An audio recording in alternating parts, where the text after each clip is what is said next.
एक बार थे 3 दोस्त माधुरी, नव्या और गीता जो बैठकर बातें कर रहे थे। अचानक से वहाँ पर एक कंगन बेचने वाला आया। कंगन, रंग बिरंगे कंगन। सब खुश हो गए और कंगन वाले के पास चल उठे। पर माधुरी उदास थी क्योंकि उसके पास कंगन खरीदने के पैसे नहीं थे। नव्या और गीता ने देखा कि माधुरी निराश थी तो उसके पास मुड़कर वापस गए और पूछा कि क्या हुआ। नव्या, मेरे पास कंगन के लिए पैसे नहीं है। कोई नई बात है क्या? तुम तो हमेशा यही कहती हो। अरे माधुरी, बुरा मत मानो, धीरे धीरे पैसा जमा कर कर तुम बाद में भी खरीद सकती हो। मैं भी उसी समय खरीदूंगी। चलो, जब तक तुम्हारे पैसे जमा नहीं हो जाते हम इंतजार करेंगे। माधुरी ने अपनी सहेलियों को अलविदा किया और घर की ओर चल पड़ी। घर पर उसकी माँ ने देखा कि उसका मन कुछ ठीक सा नहीं लग रहा था। क्या हुआ मेरी बच्ची? माँ, बाजार में एक कंगन वाला आया था। सब लोगों ने खुशी से कंगन खरीदे। अगर हमारे पास काफी पैसे होते तो आप भी मेरे लिए खरीदते ना।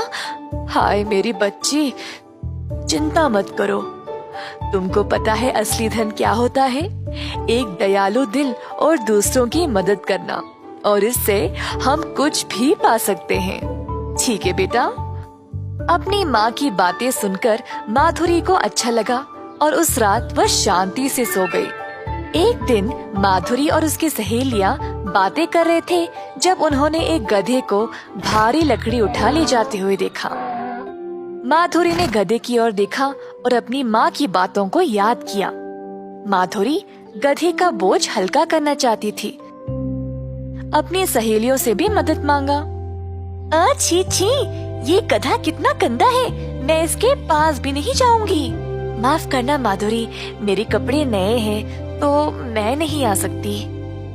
माधुरी ने अब गधे की मदद अकेले ही करने का निर्णय लिया।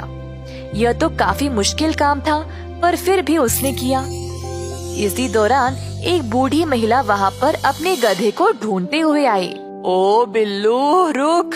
बिल्लू, मैं तेरे पीछे और नहीं दौड़ सकती। बूढ़ी महिला को पता नहीं था कि गधा एक ही जगह खड़ा हुआ था। जब वह पास आई तो उसने माधुरी को गधे के पास देखा। अरे बेटी, कौन हो तुम? अम्मा जी, मैंने आपके गधे को अकेले इतना भार लेकर चलते हुए देखा तो बस मैंने थोड़ा सा बोझ हल्का कर दिया गधे की मदद करने के लिए। क्या तुमने अकेले इतना भार उठा लिया? वाह, तुम तो काफी बलवान बच्ची हो। क्या तुम मेरे घर आकर मेरी मदद करोगी? चलो, इस लकड़ी को साथ उठा ले चलते हैं। जरूर अम्मा जी। माधुरी बूढ़ी महिला के घर गई और उसकी मदद की। ठीक है अम्मा जी, अब मैं घर चलती हूँ। अलविदा। अरे लड़की, रुको तो सही। तुम बहुत प्यारी हो। तुमने अपने कपड़ों और हाथों के गंदे होने की परवाह किए बिना मेरी इतनी मदद की। तुम्हारा स्वभाव सच में बहुत दयालु है। ये चक्की ले जाओ, मेरी तरफ से तुम्हारे लिए एक तोहफा।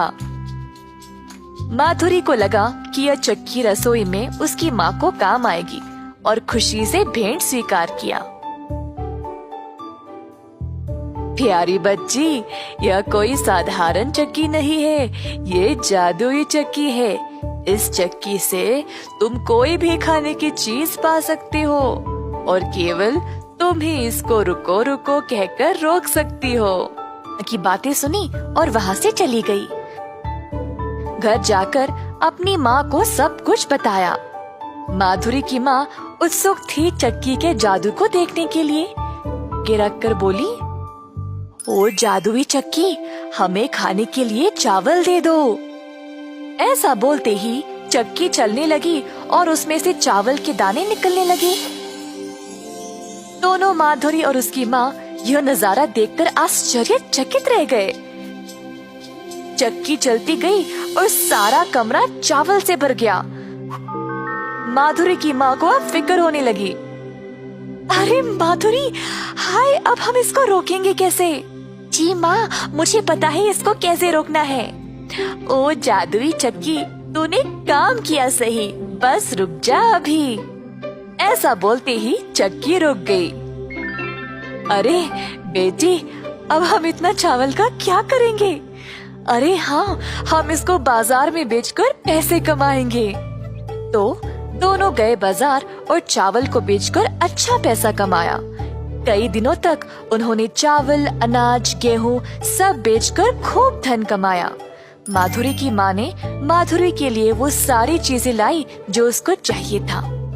माधुरी की सहेलियां उसको नए कपड़े, सुनहरे कंगन, चमचमाते जूतों में देखकर हैरान ही रह गए।